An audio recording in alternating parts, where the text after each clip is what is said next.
آج آپ کو کائنات کی ایک ایسی حقیقت بتانے جا رہا ہوں جسے سن کر یقیناً ہر سننے والا دنگ رہ جائے گا۔ کیا آپ جانتے ہیں کہ آپ کے 365 مشرق اور 365 مغرب ہیں؟ جی ہاں، ایک نہیں، دو نہیں، بلکہ 365 مشرق، 365 مغرب۔ تو چلتے ہیں سب سے پہلے قرآن مجید فرقان حمید کی طرف۔ قرآن نے یہ راز 1400 سال پہلے بتا دیا تھا، جب نہ دوربین تھی، نہ سائنس، نہ فلکیات۔ اس وقت قرآن مجید نے بتا دیا۔ بسم اللہ الرحمن الرحیم۔ رب المشرقی والمغربی، ایک مشرق اور ایک مغرب کا رب۔ یہ بات تو سب کو معلوم ہے کہ ایک مشرق ہے اور ایک ہی مغرب۔ جہاں سے سورج نکلتا ہے وہ مشرق اور جہاں ڈوبتا ہے وہ مغرب۔ عام زبان میں ہم کہتے ہیں مشرق اور مغرب۔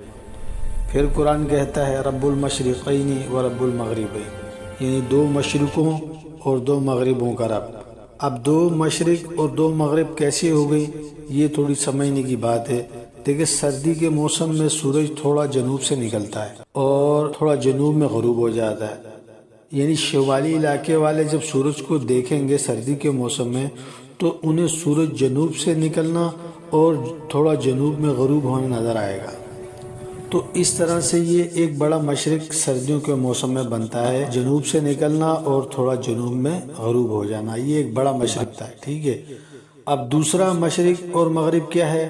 اب دوسرا مشرق اور مغرب کو جیسے سردیوں میں سورج تھوڑا جنوب سے نکلتا تھا اور تھوڑا جنوب میں غروب ہو رہا تھا، ویسے ہی گرمیوں کے موسم میں تھوڑا شمال سے نکلتا ہے اور تھوڑا شمال میں ہی غروب ہو جاتا ہے، یعنی سورج کا انتہائی مقام تک پہنچنا۔ جیسے ہم 21 دسمبر یا 22 دسمبر کی تاریخیں جو ہوتی ہیں، اب 22 دسمبر کو دیکھیں، دن انتہائی چھوٹا ہوتا ہے اور رات بہت بڑی ہوتی ہے۔ اسی طریقے سے 22 جون کو لے لیں، 22 جون کو دن بہت بڑا ہوگا، رات بہت چھوٹی ہوگی۔ تو ایک 22 دسمبر والا مشرق اور ایک 22 جون والا مشرق، یہ دو مشرقیں ہو گئی اور دو ہی مغربیں ہو گئی۔ اور ایسا کیوں ہوتا ہے؟ دراصل زمین سورج سے 23.5 ڈگری جھکی ہوئی ہے اور اسی جھکاؤ کی وجہ سے ہی موسم بنتے ہیں۔ تو اس طرح دو بڑے مشرق اور دو بڑے مغرب بنتے ہیں۔ اب یہاں سمجھنے کی بات یہ ہے کہ اللہ کی قدرت اور اللہ کی شان دیکھیں، اگر زمین 23.5 ڈگری پر نہ جھکی ہوئی ہو تو پھر یہ ہمارے موسم نہیں بن سکتے، یہ رات دن کا سسٹم نہیں بن سکتا۔ تو آپ خود اندازہ لگا لیں کہ اس کو جھکانے والا کون ہے، اس نظام کو بنانے والا کون ہے۔ آگے چلتے ہیں جہاں قرآن ایک اور بڑا اعلان کر دیتا ہے، فَلَا أُقْسِمُ بِرَبِّكَ الْمَشَارِقِ وَالْمَغَارِبِ، یعنی میں قسم کھاتا ہوں اس رب کی جو بہت سارے مشرقوں اور مغربوں کا مالک ہے۔ اب سوال یہ ہے، ایک ہی زمین پر اتنے مشرق اور مغرب کیسے ہو سکتے ہیں؟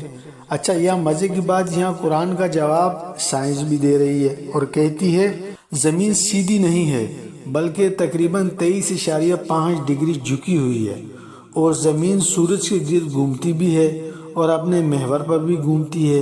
اسی جھکاؤ کی وجہ سے سورج ہر دن ایک ہی جگہ سے نہیں نکلتا اور ہر دن ایک ہی جگہ پر غروب نہیں ہوتا، یعنی روز سورج جس جگہ سے نکلتا ہے اور جس جگہ پہ غروب ہوتا ہے، اگلے دن اسی جگہ سے نہ ہی طلوع ہوتا ہے اور نہ ہی غروب ہوتا ہے۔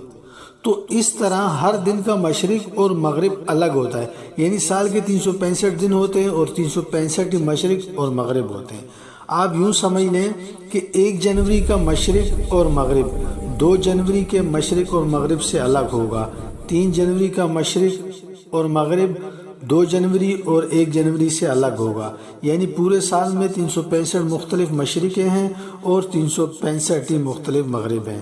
سائنسی زبان میں اسے کیا کہا جاتا ہے؟ Sunrise and sunset points change daily along the horizon، اور قرآن نے اسے کہا المشارق والمغارب، نہ دن گنے نہ زاویہ بتائے، بس ایک حقیقت لفظ میں بیان کر دی۔